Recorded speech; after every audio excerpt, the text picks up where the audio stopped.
Bom dia, graça e paz, que a graça de Deus seja sobre sua vida, que a paz de Cristo esteja sobre seu lar, sua casa, sua família.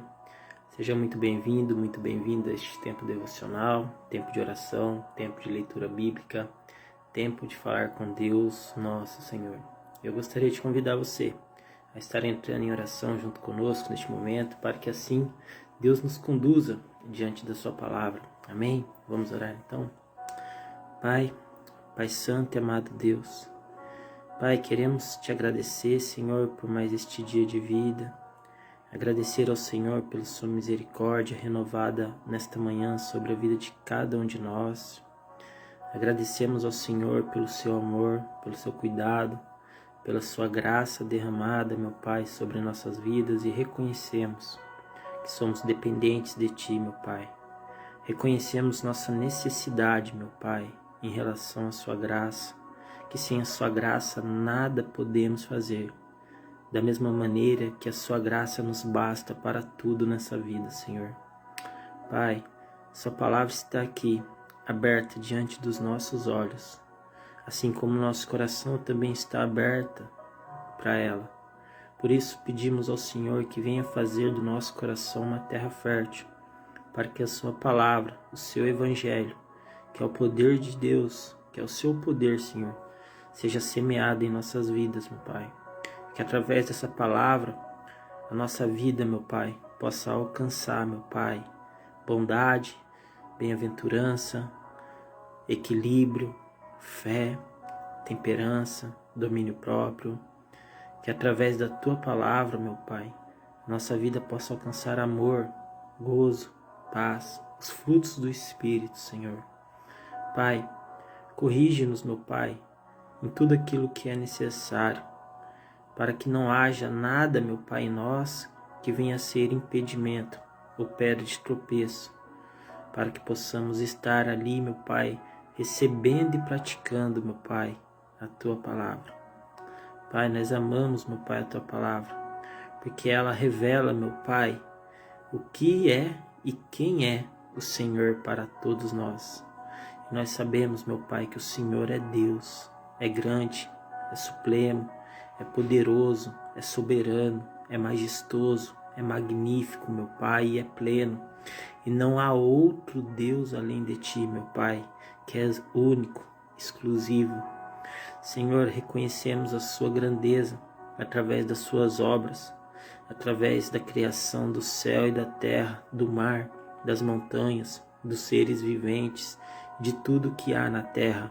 Reconhecemos, meu Pai, que o Senhor é o Criador, e nós, criaturas de Tuas mãos, meu Pai. E assim nos alegramos, meu Pai, por termos um Deus maravilhoso, compassivo, compreensivo e piedoso. Deus poderoso.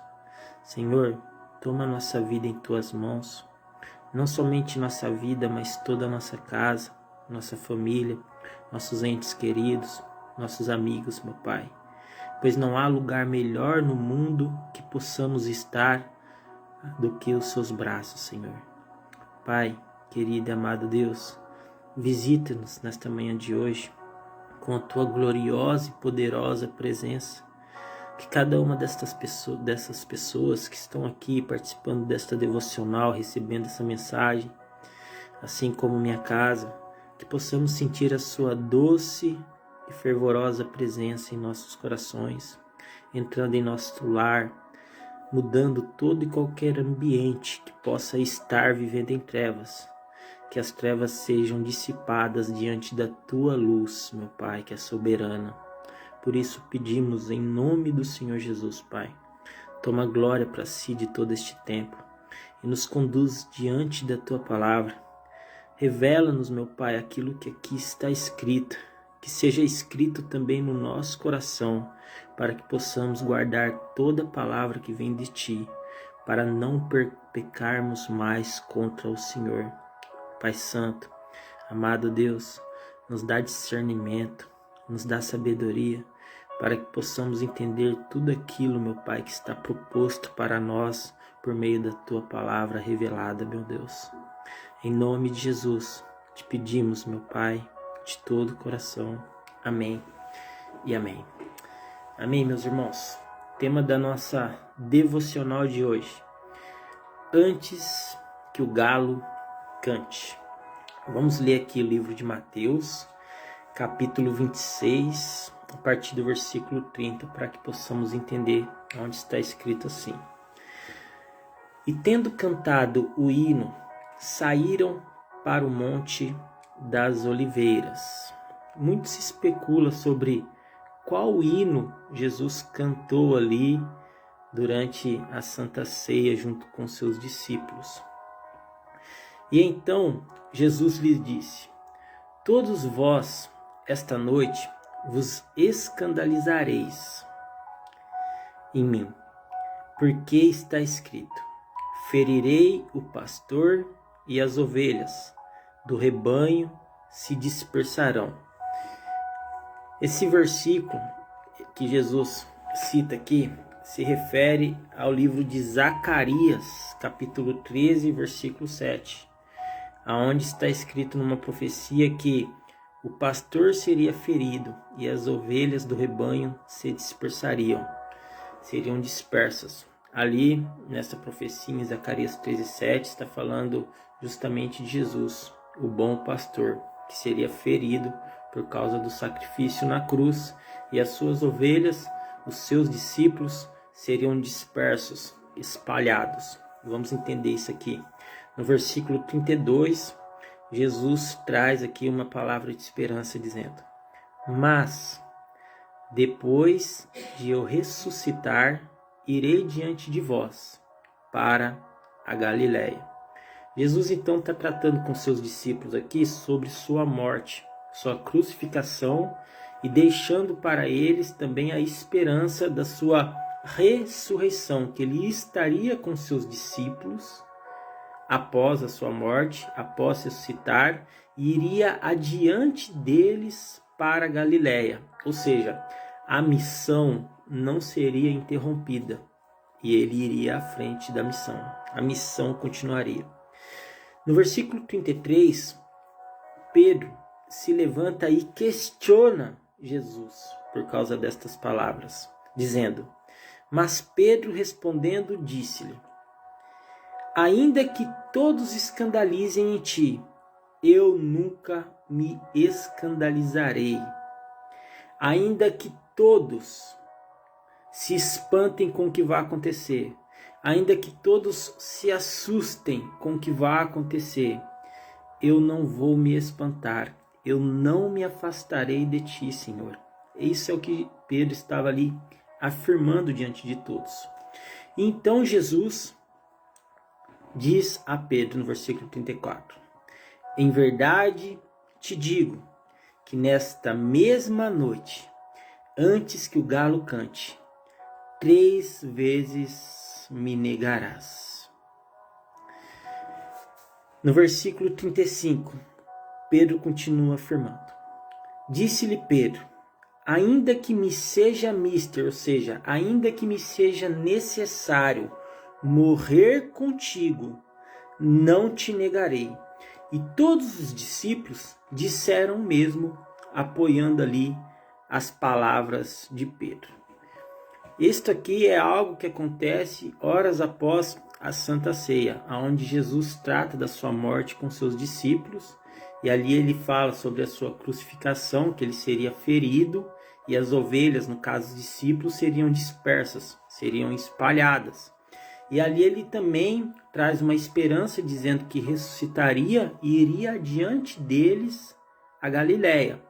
E ali Pedro, diante dessa fala de Jesus, ele traz uma afirmação dizendo: não é possível, Senhor, de maneira alguma eu vou me espantar, vou me escandalizar, eu não farei isso, eu não vou me afastar, eu não te deixarei, eu não vou te negar, eu não te negarei, eu estarei contigo, ainda que me seja necessário morrer contigo, eu morrerei contigo, eu não te negarei. E ali os discípulos todos apoiam essa mesma palavra de Pedro. Mas veja o que acontece. Ali Jesus é aprisionado, né? Quando Judas trai Jesus e traz os soldados para prenderem Jesus ali no Getsemane. E ali ele revela quem Jesus é para os soldados por causa da escuridão do jardim no local. Ele dá um beijo em Jesus para indicar que aquele era Jesus, o mestre, o rabi, para que os soldados pudessem lançar a mão sobre Jesus. E ali Judas se aproxima, dá um beijo na face de Jesus. Jesus pega e ainda diz algumas palavras para Judas naquele momento: meu amigo, por que fizeste isso? Eu acho que isso doeu demais dentro do coração de Judas, porque naquele momento os soldados lançaram mão em Jesus, e ali Pedro até puxa uma espada e corta ali a orelha do soldado Malco, né, tentando causar ali uma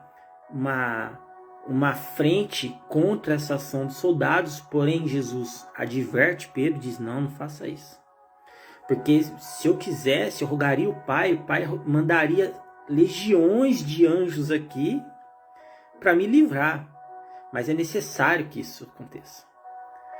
Então assim, Jesus estava ali se entregando sim, para morrer em nosso lugar, para pagar um preço pelos nossos pecados. E ali Jesus faz mais um milagre, pega a orelha do soldado Malco e a recoloca no lugar. E aquele soldado é curado e ele se entrega.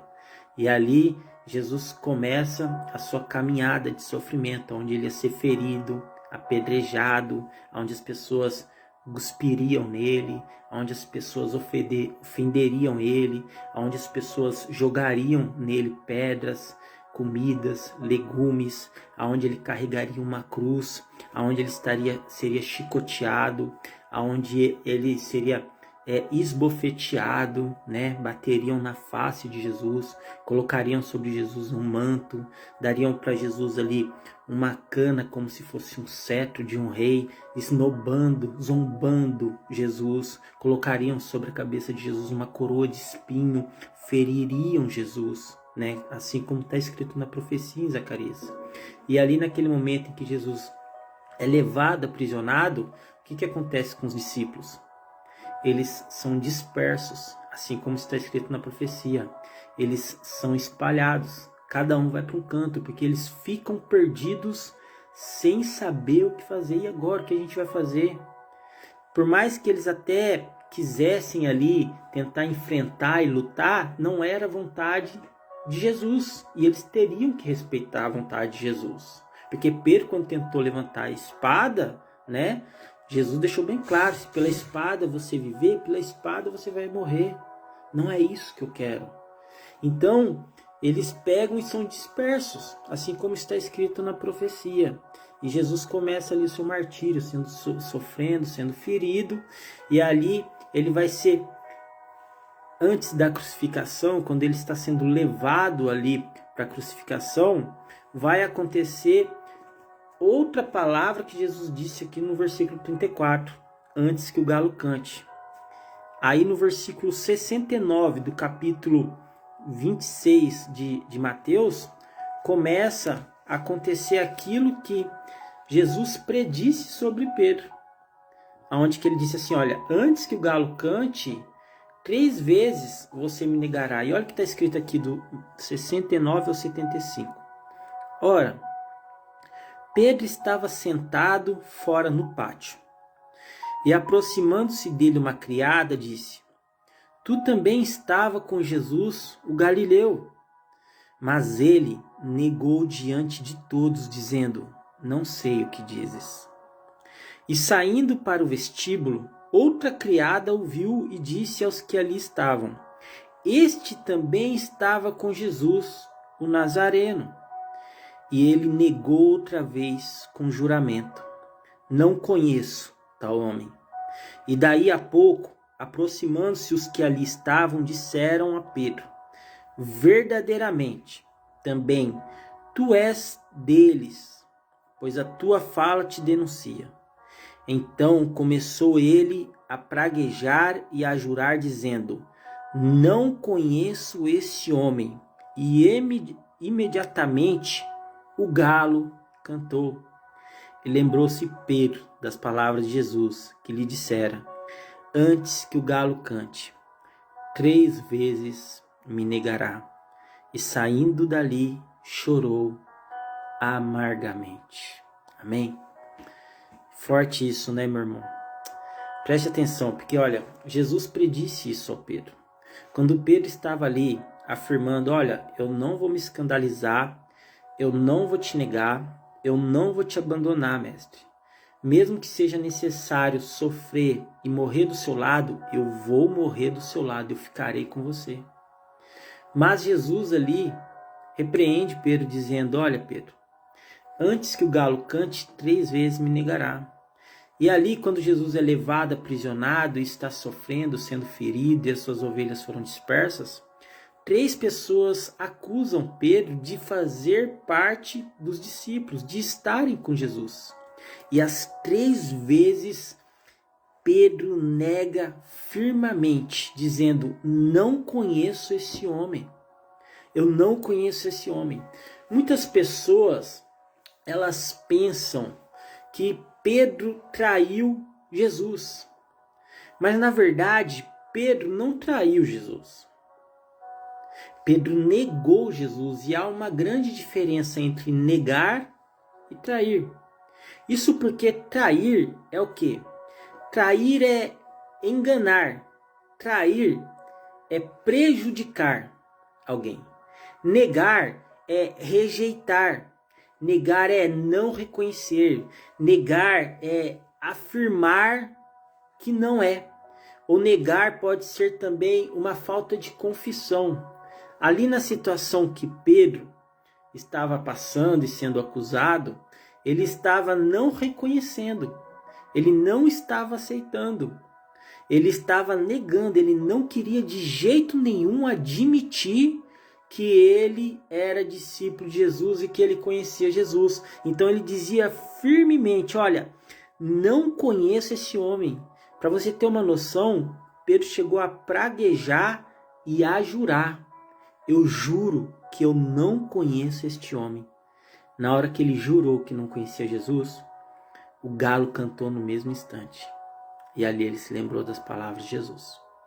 Ou seja, Pedro, ele não traiu Jesus, mas ele negou Jesus 3 vezes. A gente precisa fazer essa diferenciação entre o que é negar e o que é trair. O que a gente precisa entender agora é o que Jesus quis dizer para Pedro quando ele disse antes que o galo cante. Nessas palavras de Jesus, percebemos que existe dentro dela a onisciência de Deus, porque assim como Deus tem seus atributos que são inumeráveis, Jesus tem os mesmos atributos, porque Jesus também é Deus. Então em Jesus há onisciência. O fato de Jesus vir em carne, vir como homem, não retira dele os seus atributos. Ele ainda continua com os atributos nele, os atributos de Deus. E um de seus atributos é a própria onisciência, que significa Deus sabe de todas as coisas. Ou seja, quando Jesus revela a Pedro que antes que o galo cante, 3 vezes ele o negaria, Jesus está revelando que ele sabe do que vai acontecer, inclusive das coisas futuras. Aqui Jesus ele quis mostrar para Pedro que Pedro não se conhecia tão bem como o próprio Senhor Jesus o conhece. E isso fica uma lição para a gente aqui. Muitas vezes a gente pensa que se conhece e a gente está igual Pedro. Não, Senhor, eu de maneira alguma vou fazer isso. E a gente bate muitas vezes no nosso peito dizendo, não, eu não sou capaz de fazer isso, eu não vou fazer isso, eu não vou te abandonar, eu não vou te trair, eu não vou negar, eu não vou fazer isso aí não é da minha índole, isso aí não faz parte do meu caráter, eu não sou um covarde, eu não vou fazer isso. Quantas vezes batemos no peito, afirmando para Deus, muitas vezes até jurando para Deus que não vamos fazer algo, mas quando a gente se dá conta, a gente já se pega fazendo. Foi o que aconteceu com Pedro. E às vezes a gente nem lembra daquilo que a gente prometeu para Deus. E aqui já fica uma lição. Cuidado com as coisas que você promete para Deus. Porque por mais que você se esqueça, não se lembre e não valorize aquilo que você promete para Deus, Deus se lembra e reconhece tudo aquilo que você prometeu para ele um dia. Então, Pedro se encontra nessa situação. E Jesus revela aqui, através da sua onisciência, que Pedro ele não se conhecia tão bem como Jesus mesmo o conhecia. O Senhor sabe, meu irmão, das coisas futuras. E Ele sabe aonde iremos tropeçar. E nisso Ele nos ajuda. A quê? Ele nos ajuda nas nossas fraquezas para que possamos corrigir nossos erros. Então Jesus, nas suas palavras aqui a Pedro, quando ele diz para Pedro, antes que o galo cante, 3 vezes me negará, ele está aqui dizendo a Pedro, Pedro, eu te conheço. Você está dizendo que você não vai me negar, você está dizendo que você não vai me abandonar, você está dizendo que se for necessário você vai morrer comigo. Mas você não se conhece tão bem como eu te conheço. E eu sei que você vai acabar tropeçando. Eu sei que em certo momento você vai falhar. Você não sabe isso ainda, mas eu já conheço os seus erros no futuro. Eu já conheço aonde você vai tropeçar. E aqui ele deixa bem claro isso. Jesus, meu irmão, minha irmã, ele sabe até onde vai os nossos limites.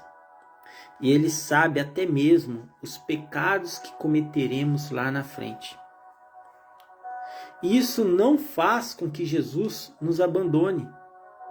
E aí você vê a grandeza da misericórdia, da bondade e do amor de Deus. Porque isso, mesmo Jesus sabendo das nossas falhas futuras, mesmo Jesus sabendo dos nossos erros futuros, ainda assim Jesus não abre mão de nós, não abre mão do seu amor. Ele ainda continua ali, misericordioso, piedoso, nos dando uma oportunidade de corrigir os nossos erros que ainda nem cometemos. Isso quer dizer que o fato de Jesus saber que você vai errar ou tropeçar lá na frente te faz uma pessoa ruim, de mau caráter, de má índole? Não. Pelo contrário, isso apenas revela a sua fraqueza, a sua necessidade da graça de Deus e a sua fraqueza diante do pecado. Muitas vezes a gente bate no peito se achando forte, achando que não vamos cometer falhas e erros em nossas vidas. E às vezes quando a gente se pega no meio da caminhada, a gente já está diante de um erro que muitas vezes lá atrás dizemos que nunca iríamos fazer. Quantas vezes falamos para nós mesmos, eu vou parar de falar mal das pessoas, eu vou parar de fazer isso, eu vou parar de mentir, eu vou parar de enganar, eu vou parar de enganar, eu vou parar de prejudicar as pessoas. E muitas vezes a gente já se pega fazendo aquilo que a gente disse que nunca mais iríamos fazer, porque aquilo dói, porque aquilo incomoda. E esse é o choro amargo de Pedro, a convicção do seu erro, a convicção do seu pecado. Deixa eu te dizer uma coisa, meu irmão.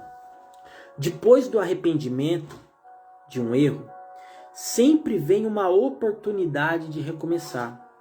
Mas aonde não há arrependimento, não há reconhecimento.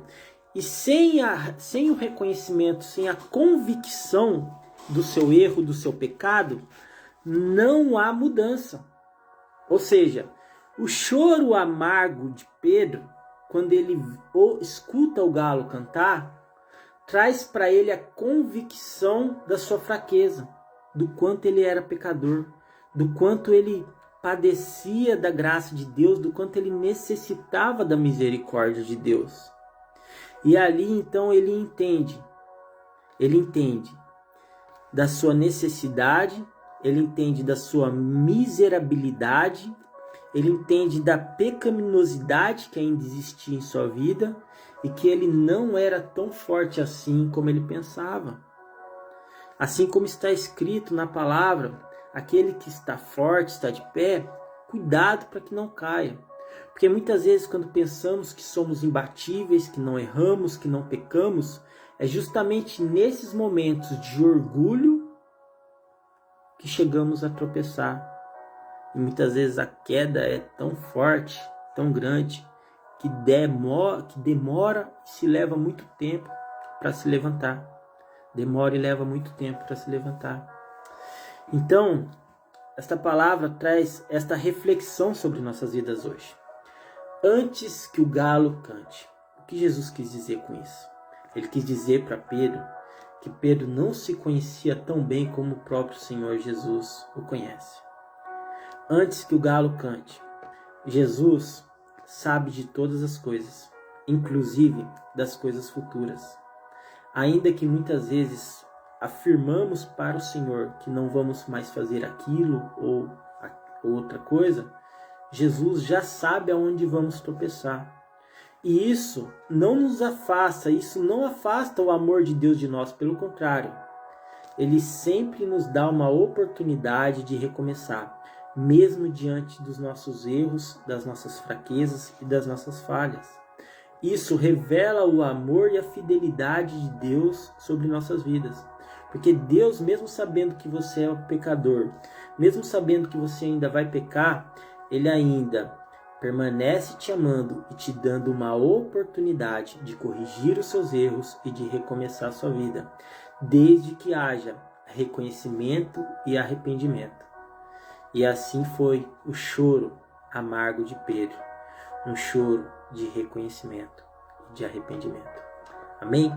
Esta é a palavra de Deus sobre nossas vidas nesta manhã de hoje. Que Deus te abençoe, que a graça do Senhor seja sobre o seu lar, sua casa e sua família.